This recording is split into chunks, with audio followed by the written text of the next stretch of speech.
Escrevi um conto sobre a morte de uma cachorra. Um troço difícil, como você vê. Procurei adivinhar o que se passa na alma de uma cachorra. Será que há mesmo alma em cachorro? Não me importa. O meu bicho morre desejando acordar num mundo cheio de preaça. Exatamente o que todos nós desejamos. A diferença é que eu quero que eles apareçam antes do sono. E Padre Zé Leite pretende que eles nos venham em sonhos, mas no fundo, todos somos como minha cachorra baleia e esperamos preaça. Do sertão desce a míngua, rastro de sol, sequidão de língua, poeira assanha e desenha o vento, ventre roto, fome, desalento. Eu me lembro que o livro ficou numa vitrina da Casa Ramalho durante umas 2 ou 3 semanas, sabe? Aquele livro ali solitário, sem ninguém comprar. Então eu pedi ao meu pai para comprar, ele comprou, eu li e escrevi um artigo no Jornal de Alagoas, né? Sobre Vidas Secas. O Graciliano me recebeu, etc. Então abriu uma gaveta, mostrou o artigo que tinha mandado para ele, né? Quando eu publiquei Vidas Secas, só o menino se ocupou do livro. Todo mundo silenciou, absolutamente ninguém falou do livro. Eu fiquei deslumbrado de ler um romance em forma de contos. Eu achei impressionante que cada capítulo do Vidas Secas é uma história autônoma, né? Isso me encantou muito. O que me chamou a atenção no livro é alguma coisa meio enigmática, porque fica entre um romance de conteúdo social, crítico, né?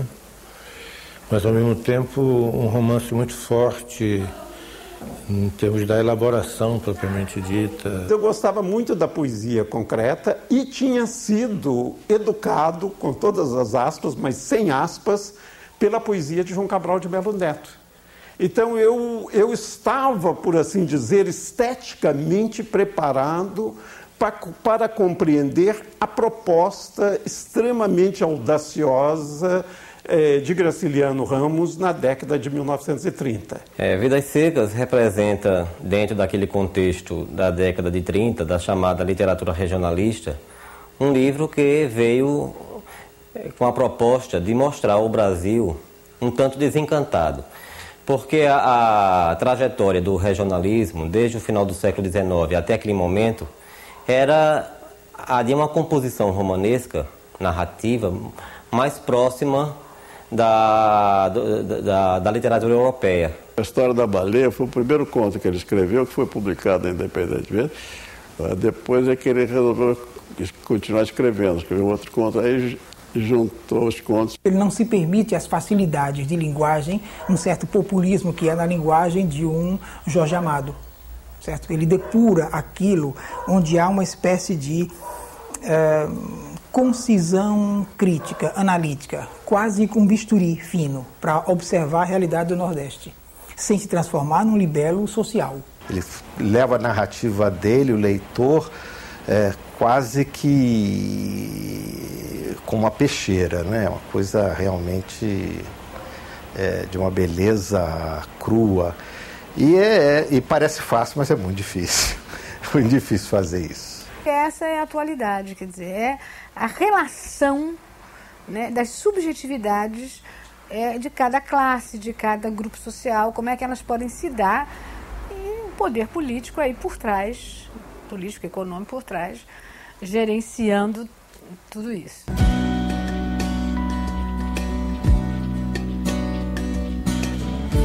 Arrastaram-se para lá, Sinhá Vitória com o filho mais novo escanchado no quarto e o baú de folha na cabeça. Fabiano, sombrio, cambaio, o aió a tiracolo, a cuia pendurada numa correia presa ao cinturão, a espingarda de pederneira no ombro, o menino mais velho e a cachorra-baleia iam atrás.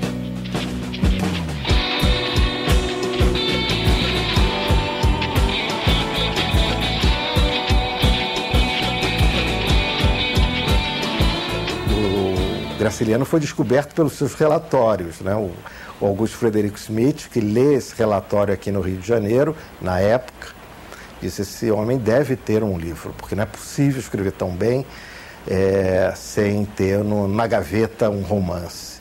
Ele tanto tinha consciência de que isso era uma estilização, era uma obra literária, que ele melhora isso e divide, coloca títulos em capítulos e tal, né? Não que a gente chegue ao nível de achar que isso tem a mesma importância que tem a obra dele como ficcionista. Mas o que há ali é um escritor o tempo todo. Esqueça a lenda e leia o relatório como um texto literário. Não tem nada a ver de relatório, nada. Ele passava longe da burocracia, era um antiburocrata por natureza, né?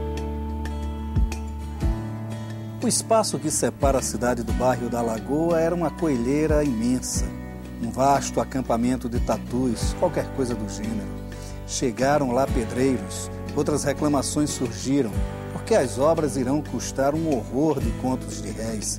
Dizem, custarão alguns, provavelmente, não tanto quanto as pirâmides do Egito, contudo, o que a prefeitura arrecada basta para que nos resignemos às modestas tarefas de varrer as ruas e matar cachorros.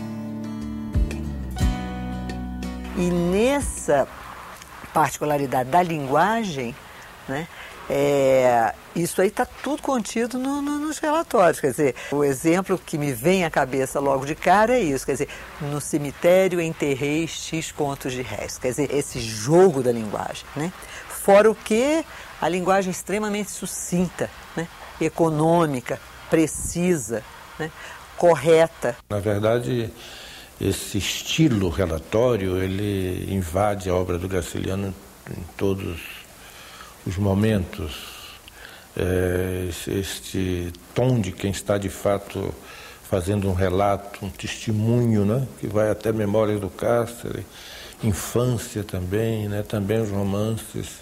E o que havia de mais curioso era que uma das lendas construídas a respeito dos relatórios é que o governador Álvaro Paz teria ficado bastante aborrecido com o tom algo sarcástico, né?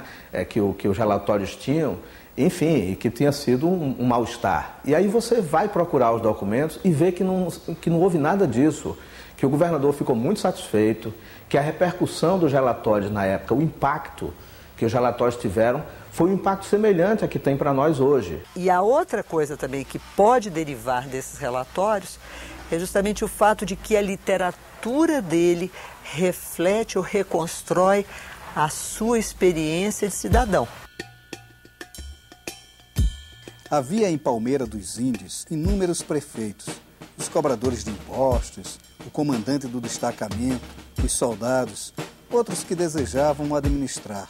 Os fiscais, esses resolviam questões de polícia e advogavam. Para que semelhante anomalia desaparecesse, lutei com tenacidade e encontrei obstáculos dentro da prefeitura e fora dela. Pensavam uns que tudo ia bem nas mãos do nosso Senhor, que administra melhor do que todos nós. Outros me davam 3 meses para levar um tiro. E quando pedem para ele escrever um manifesto dentro da Ilha Grande, ele começa a corrigir erros de português. E os caras do partido ficam revoltados, né? Porque ele muda a construção de frases, tá entendendo? Aí ele disse, ó, se quiser é assim, porque eu não vou escrever errado, né? Aí o comitê acaba concordando com ele, né? Porque ele não se curvava, né? Ele não fazia panfleto. No começo da Memória do Cárcere, há uma observação sobre, vamos dizer, o encarceramento das criaturas.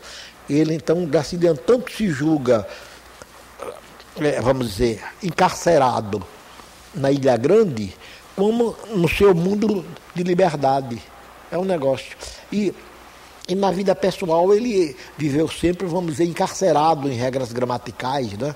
Ele era o tipo de escritor, né? Regido por certas regras, por certas fórmulas, por certas exigências, etc. De modo que o mundo dele, quer dizer, não terá sido assim um mundo da liberdade. Ele tem a noção clara e precisa, não só da observação como cidadão, mas como administrador público, dos jogos de poder, não é?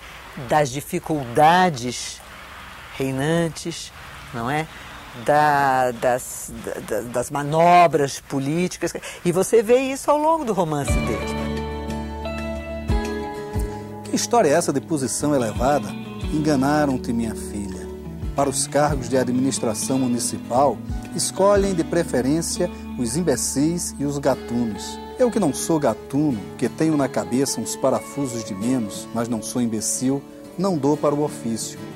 E qualquer dia renuncio. Os livros dele não se comunicam, né? Caetés é a vida provinciana, uma história de adultério, de amor e adultério, numa pequena cidade.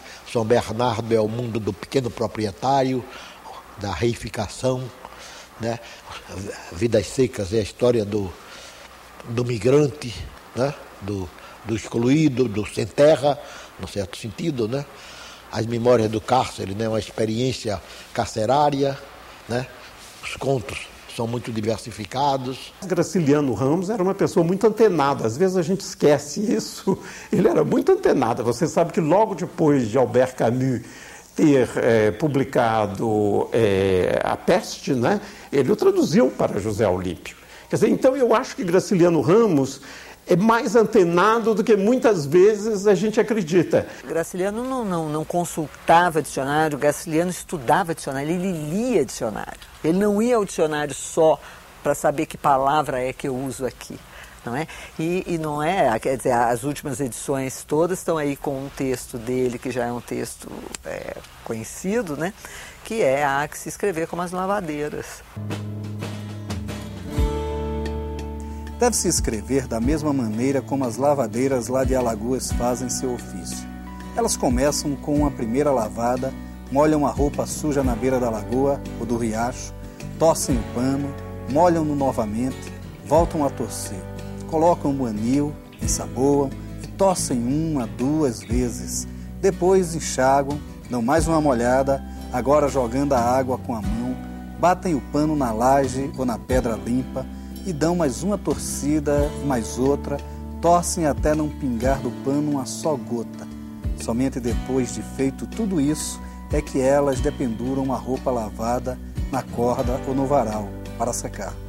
Pois quem se mete a escrever devia fazer a mesma coisa. A palavra não foi feita para enfeitar, brilhar como o ouro falso. A palavra foi feita para dizer. Todo mundo diz que Graciliano, e é verdade, não estou dizendo que não seja, é um escritor seco. No entanto, as saias de Sinhá Vitória são floridas. A roupa de Sinhá Vitória é sempre colorida. Entendeu? Ele cria aquela personagem e vai fazendo-a crescer. Ele insiste muito, né, numa ideia que eu traduzi por estoicismo estético. Se você, em Guimarães Rosa, tem um estoicismo ético, em Graciliano Ramos é um estoicismo estético. Quer dizer, é você trabalhar a frase, trabalhar o estilo, trabalhar a linguagem, não é? Até o cansaço, mesmo sabendo, não é? Para retomar Drummond, não é? Que é uma luta vã. Para ele, a literatura era gramática e observação. Ele só sabia escrever sobre aquilo que tinha visto, que tinha experimentado, que tinha notado, né?